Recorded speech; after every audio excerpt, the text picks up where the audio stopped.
میں آپ کو ایک بے حد روحانی اور دل کو چھو لینے والا واقعہ سنانے جا رہی ہوں جس کو سن کر آپ کے رونگٹے کھڑے ہو جائیں گے۔ یہ واقعہ ہے ہمارے پیارے آقا حضرت محمد مصطفیٰ صلی اللہ علیہ وسلم کی بیٹی اور حضرت علی کی زوجہ ہمسفر اور حضرت حسن اور حضرت حسین رضی اللہ عنہ کی والدہ حضرت فاطمہ رضی اللہ عنہ کی درد بھری کہانی۔ یقین مانیے اس واقعے کو سن کر دل پر ایک عجیب سی کیفیت جاری ہو جائے گی اور آپ کی آنکھیں نم ہو جائیں گی۔ لہٰذا آپ سے گزارش ہے اس عبرت اور محبت بھرے واقعے کو آخر تک ضرور سنیں۔ ایک مرتبہ حضرت فاطمہ رضی اللہ عنہ کے پاس ایک بوڑھی اور بھوکی عورت آئی۔ وہ بھوکی اور بوڑھی عورت آپ کی خدمت میں جب حاضر ہوئی تو عرض کرنے لگی، اے بنت رسول، میں 3 دن سے بھوکی ہوں، مجھے کچھ کھانے کو دو۔ تو حضرت فاطمہ رضی اللہ عنہ نے اس بوڑھی خاتون کی بات پوری توجہ سے اور نرمی سے سنی اور اس کو بڑی ہی پیار سے اور نرمی سے جواب دیا، اچھا اماں، آپ 3 دن سے بھوکی ہیں لیکن میری کیفیت ایسی ہے، میں نے 7 دن سے روٹی کی صورت تک نہیں دیکھی، ابھی کہیں سے 4 مٹھی جو آئے ہیں۔ آپ اس طرح کریں کہ آپ تشریف رکھیے، سکون سے بیٹھیے، میں انہیں پیس کر ان کا آٹا گوندھ کر آپ کو روٹی بنا دیتی ہوں۔ پھر حضرت فاطمہ رضی اللہ عنہ نے وہ جوں کو خود اپنے ہاتھوں سے چکی پر پیسا اور آٹا گوندا اور اس کے بعد اپنے پیارے ہاتھوں سے روٹیاں بنائیں۔ روٹیاں پکانے کے بعد وہ روٹیاں جو بنی تھی وہ ساری کی ساری اس عورت کو دے دیں۔ آپ نے اپنے لیے ایک روٹی بھی نہ رکھی بلکہ کچھ بھی نہ رکھا۔ وہ بوڑھی عورت دیکھتی رہ گئی اور حیران ہو کر کہنے لگی، اے بنت رسول، آپ خود بھی تو بھوکی ہیں، اپنے لیے بھی کچھ رکھ لیں۔ اس کے کہنے پر حضرت فاطمہ رضی اللہ عنہ نے ارشاد فرمایا، اے اماں، جس چیز کو اللہ تبارک تعالیٰ کی راہ میں صدقہ کر دیا جائے پھر اس میں اپنا حصہ کوئی بھی باقی نہیں رہتا۔ ایک مرتبہ رسول اکرم صلی اللہ علیہ وآلہ وسلم اپنے گھر سے تشریف لائے۔ اس وقت آپ صلی اللہ علیہ وآلہ وسلم فاقے کی حالت میں تھے۔ راستے میں آپ کی ملاقات حضرت ابوبکر صدیق سے ہوئی اور حضرت عمر فاروق رضی اللہ عنہ سے ہوئی۔ دونوں اللہ کے نبی کے ساتھ چلنے لگے اور نبی پاک صلی اللہ علیہ وسلم اس وقت فاقے کی حالت میں تھے۔ نبی پاک صلی اللہ علیہ وسلم دونوں کو ساتھ لے گئے، ابو ایوب انصاری کے باغ میں تشریف لے گئے۔ وہاں مہمان نوازی کے طور پر ایک کھجور کا گچھا رکھا گیا اور ایک بکرا ذبح کر کے اس کا گوشت تیار کیا گیا۔ تو نبی کریم صلی اللہ علیہ وسلم پہ جب دسترخوان پہ بیٹھے کھانا پیش کیا گیا تو آپ نے فرمایا، ایک گوشت کا ٹکڑا اور کچھ کھجوریں میری بیٹی کو بیچ دو، وہ کئی دنوں سے فاقے کی حالت میں ہے۔ فاطمہ رضی اللہ عنہ نے کبھی بھی اپنے شوہر کو تکلیف میں نہیں ڈالا اور بہت ہی فرما بردار تھی۔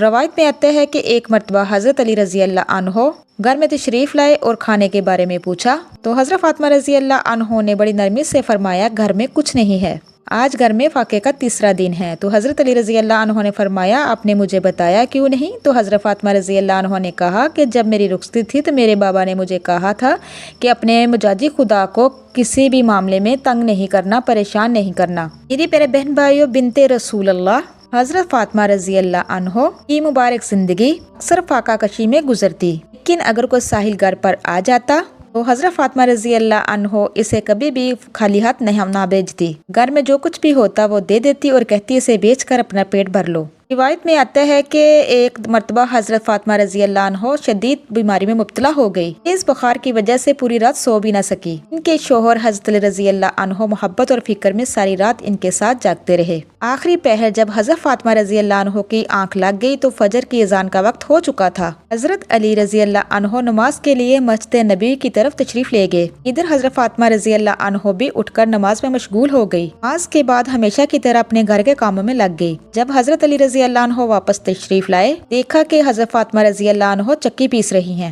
یہ دیکھ کر انہوں نے فکر بھرے لہجے میں فرمایا، اے فاطمہ، کیا تمہیں اپنے پر رحم نہیں آتا؟ تم شدید بیمار ہو پھر بھی چکی پیس رہی ہو۔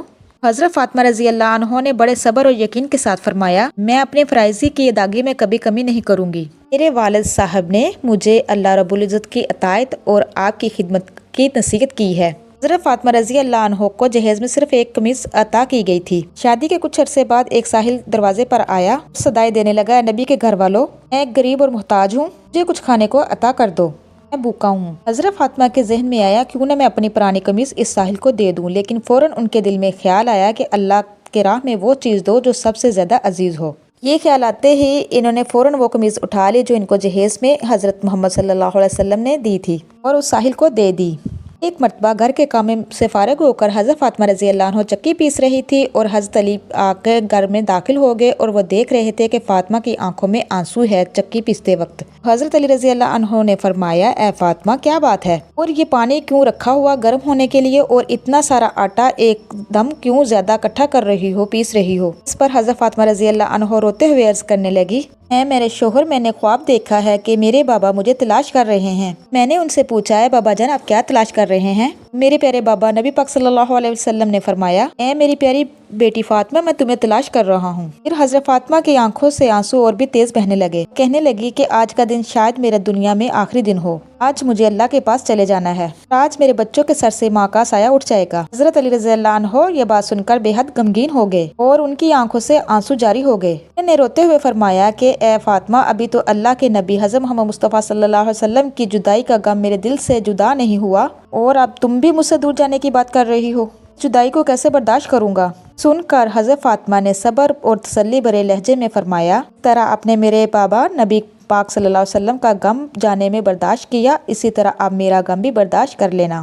پھر حضرت علی رضی اللہ عنہ نے فرمایا کہ اے فاطمہ، اب کام کیے جا رہی ہو تو یہ پانی کیوں گرم کر رہی ہو اور یہ آٹا اتنا زیادہ کیوں پیس رہی ہو؟ حضرت فاطمہ رضی اللہ عنہ نے کہا کہ میں اس لیے گرم کر رہی ہوں تاکہ آپ غسل دے سکیں، اور یہ آٹا اس لیے جمع کر رہی ہوں، بنا کر دے رہی ہوں تاکہ آپ اور میرے بچے روٹیاں بنا کر کھا سکیں۔ میں آپ لوگوں کے کپڑے بھی دھو چکی ہوں تاکہ آپ کو لوگوں کو کپڑے میلے نہ ملے، میرے بعد میرے بچوں کو روٹیاں بنا کر کون دیا کرے گا؟ یہ کہہ کر حضرت فاطمہ زور زور سے رونے لگے۔ یہ سین دیکھ کر حضرت علی رضی اللہ عنہ کی آنکھیں بھی اشکبار ہونے لگی۔ علی نے پیار سے اٹھانے کی کوشش کی لیکن اسی دوران حضرت فاطمہ رضی اللہ عنہ کی طبیعت اور بھی بگڑنے لگی اور تیز بخار چڑھ گیا، گھر کا ماحول غم سے بھر گیا۔ حضرت علی بھی اشکبار تھے اور حضرت فاطمہ بھی رو رہی تھی۔ اتنے میں ننھے حسن اور حسین گھر میں تشریف فرما ہوئے۔ جب انہوں نے اپنی امی جان اور بابا جان کو روتے ہوئے دیکھا، دونوں بے قراری سے دوڑ کر اپنی ماں کے سینے سے لپٹ گئے۔ پیارے بہن بھائیو، ذرا تصور کیجئے وہ کیسا عالم ہوگا، کیسا درد بھرا منظر ہوگا جب ایک ماں کو یہ احساس ہو جائے کہ وہ دنیا سے جا رہی ہے اپنے بچوں کو چھوڑ کر۔ یہ منظر دیکھ کر حضرت علی رضی اللہ عنہ اشک بہانے لگے۔ اپنے ماں باپ کو دیکھ کر حضرت حسن اور حضرت حسین رضی اللہ عنہ بھی رونے لگے۔ حضرت حسن اور حسین نے بڑی معصومیت سے پوچھا، ابا جان آپ کیوں رو رہے؟ لیکن حضرت علی غم میں اتنے نہ ڈال دے، انہوں نے کوئی جواب نہ دیا۔ جب حسن اور حسین نے یہ سوال کیا حضرت فاطمہ سے تو حضرت فاطمہ رضی اللہ عنہ نے کہا، تم دونوں بیٹے اپنے نانا کے روضہ مبارک پر چلے جاؤ۔ میرے پیارے بہن بھائی، روایت میں آتا ہے کہ حضرت حسن اور حسین دونوں نبی پاک صلی اللہ علیہ وسلم کے روضہ مبارک پر چلے گئے۔ وہاں سے پھر بھاگتے ہوئے بے قرار ہو کر گھر واپس دوڑے، اپنی ماں کے سینے سے لگ کر حضرت فاطمہ رضی اللہ عنہ کے سینے سے لگ کر زور زور سے رونے لگے۔ اس دوران حضرت فاطمہ رضی اللہ عنہ کی طبیعت اور بھی ناساز ہونے لگی۔ حضرت فاطمہ رضی اللہ عنہ نے حضرت علی رضی اللہ عنہ کو 3 باتیں بڑی نرمی سے عرض کی۔ سب سے پہلے کہنے لگی، اے میرے شوہر، اگر مجھ سے کوئی کبھی کوتاہی ہو تو مجھے معاف کر دینا۔ یہ سن کر حضرت علی رضی اللہ عنہ کی آنکھوں سے آنسو بہنے لگے۔ انہوں نے روتے ہوئے فرمایا، اے فاطمہ، تم تو نبی کی بیٹی ہو، تم نے اپنا ہر حق پوری طرح ادا کیا ہے، ہمیشہ تم سے خوش رہا ہوں، مجھے تم سے کوئی شکوہ نہیں۔ حضرت فاطمہ رضی اللہ عنہ نے دوسری بات فرمائی، میرے پیارے شوہر، جب میں اس دنیا سے رخصت ہو جاؤں، اگر آپ چاہے تو نکاح کر لیجئے گا، لیکن میرے بچوں کو میری طرح محبت دیجئے گا۔ کے بعد آپ نے تیسری بات ارشاد فرمائی، اے میرے شوہر، جب میں اس دنیا سے رخصت ہو جاؤں تو میرے جنازے میں زیادہ لوگوں کو نہ بلائیے۔ سن کر حضرت علی رضی اللہ عنہ حیران رہ گئے، کہنے لگے، اے فاطمہ، تم نبی کی بیٹی ہو، میں تمہارے جنازے میں کیوں نہ بلاؤں لوگوں کو؟ پر حضرت فاطمہ رضی اللہ عنہ نے فرمایا، میں نے اپنی زندگی ہمیشہ پردے میں گزاری ہے، کسی غیر محرم کی نظر مجھ پر نہیں پڑی اور میں یہ نہیں چاہتی کہ اب بھی کسی غیر محرم کی نظر مجھ پر پڑے، اس لیے جب شام ہو جائے، اندھیرا چھا جائے، تب مجھے دفن کر دیجیے گا۔ یہ سن کر حضرت علی رضی اللہ رونے لگے۔ حضرت فاطمہ رضی اللہ عنہ فرمانے لگی، آج میں نے روزہ رکھا ہے، میرے بابا جب خواب میں آئے تھے تو کہنے لگے تھے، سحری تم علی کے ساتھ کرنا اور افطار اپنے بابا کے ساتھ کرنا۔ ان الفاظوں کے ساتھ حضرت